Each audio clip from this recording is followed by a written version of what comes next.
लाल साड़ी पियर साड़ी फुल साड़ी छपा साड़ी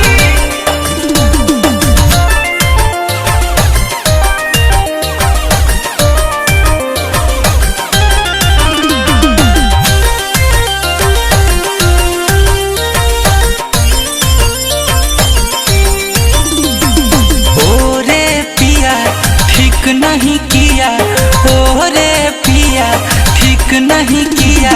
लाल साड़ी पियर साड़ी काहे ना दिया रे काहे ना दिया।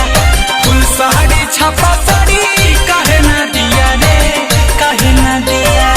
ओ रे पिया ठीक नहीं किया ओ रे पिया ठीक नहीं किया। फुल साड़ी छपा साड़ी काहे ना दिया रे काहे ना दिया। लाल साड़ी पियर साड़ी काहे ना दिया रे काहे ना दिया।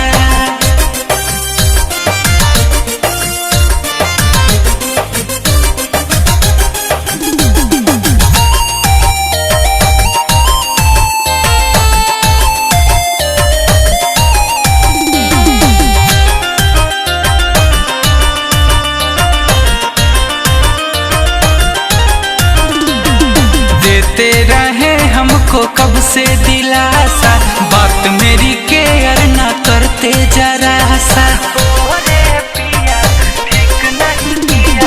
देते रहे हमको कब से दिलासा बात मेरी केयर ना करते जरा सा।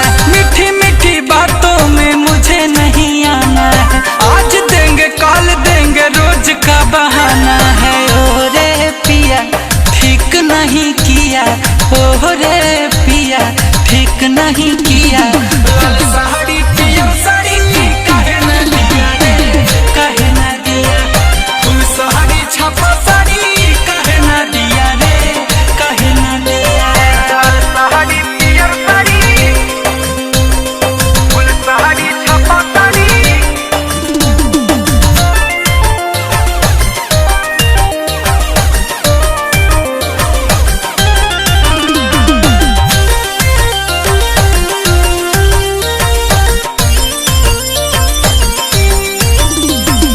पूरा न किया मेरा जो था इरादा जो भी किया तूने तोड़ दिया वादा।